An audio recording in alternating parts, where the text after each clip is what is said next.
Regarding the hurricane, the weather forecast remains relatively the same as this morning's report, with forecasted steady, moderate rains with some heavy rains. The heavy rain threat should end by Wednesday. There is a tropical storm warning along coastal zones, waters, and bays with an expected 8 to 12 inches of rain in the next 36 hours. Tides are already running 2 to 3 feet above normal due to rivers emptying into the bays. Therefore, we continue to closely monitor our waterways. Due to the dangerous nature of the currents in Cedar Bayou, our first responders are conducting boat rescues primarily at the Pinehurst and Whispering Pines subdivisions. All non-life-threatening rescues will be stopped at nightfall and begin at daybreak. We are asking citizens located in the Whispering Pines and Pinehurst subdivisions that have requested rescue to place a white sheet or towel on their window in order for our first responders to quickly identify their home and complete the rescue expeditiously. Our drinking water continues to be clean and drinkable. Citizens should continue to monitor the city's website for up-to-date road closures and other weather-related information. In the case of a life-threatening emergency, please call 911.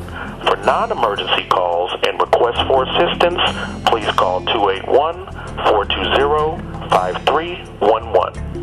Today we went on location to Baytown Community Center to bring you this update. We want you to know concerning Baytown and the flood victims of the tropical storm Harvey that emergency rescue operations are still being conducted in Baytown.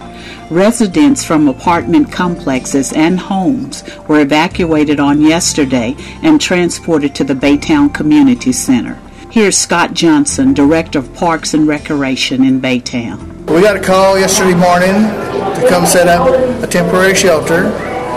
We had staff here at 5:30, and they started bringing in people that had swam out of their houses. I mean, it was people were heartbreaking. When people came in, and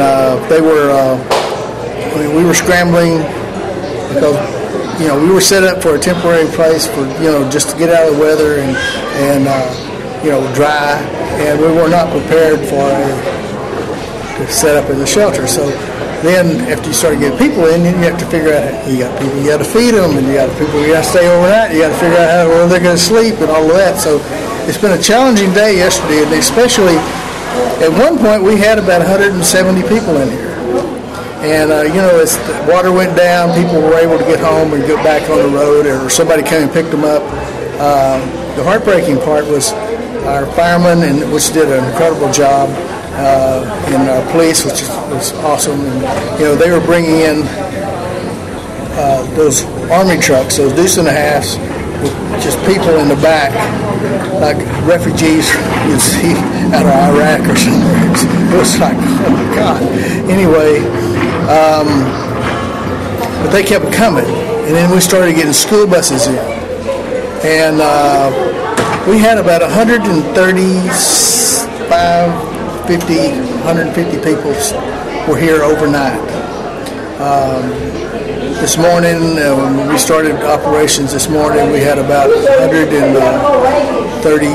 We had 136, and right now we're transitioning to a permanent, more permanent, better place, because this place we did the best we can, but we don't have facilities, we don't have showers, we don't have big kitchens and stuff like that where we can feed people, but we were able to make it work the best we can. We got our animal control, our health department animal control. They went over beyond the call of duty. They brought out their evacuation thing. They had their animal control evacuation kennel, which is nicer in a lot of places, air conditioned and all that. And so we were able to get the pets that we had. We had several people that brought pets, and we were able to get them out and safe. And we had some of our animal control people stay the night with them and all morning, so they were well taken care of. Then today we've had just tons of people bringing in donations, and as bad as it is sometimes, it brings out the best in people, and it's just amazing how many people have come up and volunteered. Faith Church it's been here since yesterday. They brought guys in, and they have gone at 100 miles an hour. We had one person come in, stayed all night. This morning I got here, and I said, you got to go home and go to bed now. Well, I got things to do. No, you're going to bed now, and get out of here. Thank you. You can come back later. Anyway, but right now it's kind of chaos in here because we're trying to get everybody moved. Everything. We want to get the shelter set up before we get people over. That way that, when they get over, it's easy transition for them. And these guys have been traumatized.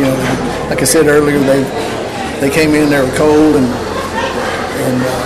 hungry and wet and worried and scared. Where do you want this? We've had some chaplains come in and volunteered, and they talked to them. And, volunteers we've had, and our Parks and Rec staff has been up here the whole time, making everybody as comfortable as can. While everybody's out there fighting in the water and everything, we've had guys in here going 100 miles an hour. So very proud of everybody, and just happy that it's been successful so far. And hopefully a lot of these guys don't have any place to go when they get done here. So that's the part that's really depressing. But at least for a little while, we're trying to make them as comfortable as we can.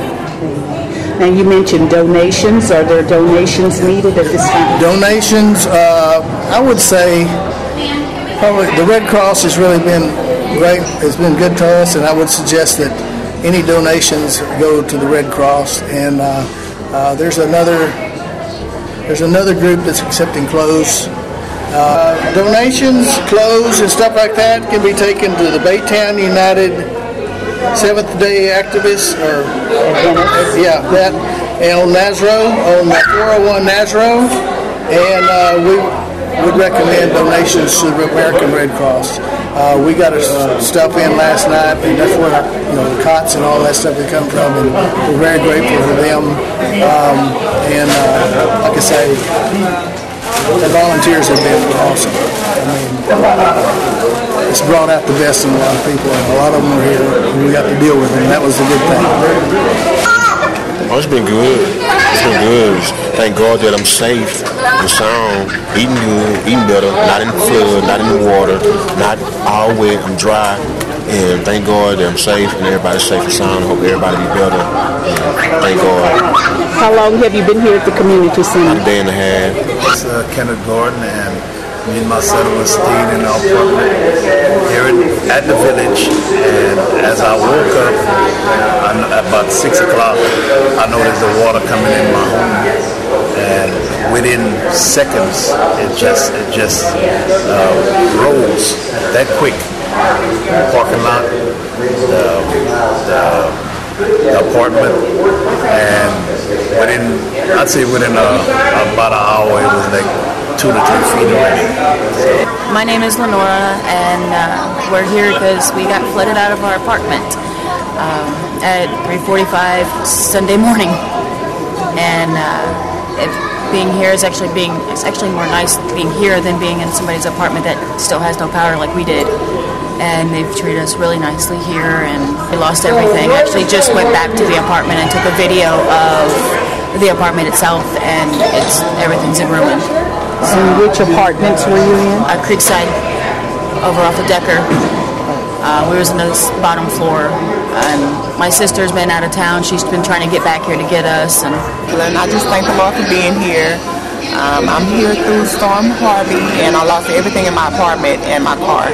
I'm just glad that I'm here, and I thank God for everybody that is here.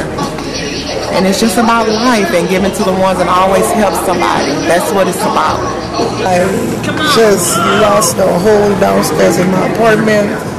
I got flooded out, and it was horrible because I had just spent money on groceries. I was like, let me buy my groceries. That way I don't have to come out in the rain because it's going to rain a lot. So paid all my bills. I made sure I paid the light bill so I could keep the lights on. No lights. Lights is gone. But I immediately snapped back because I know who I am and whose I am, and my boys are okay.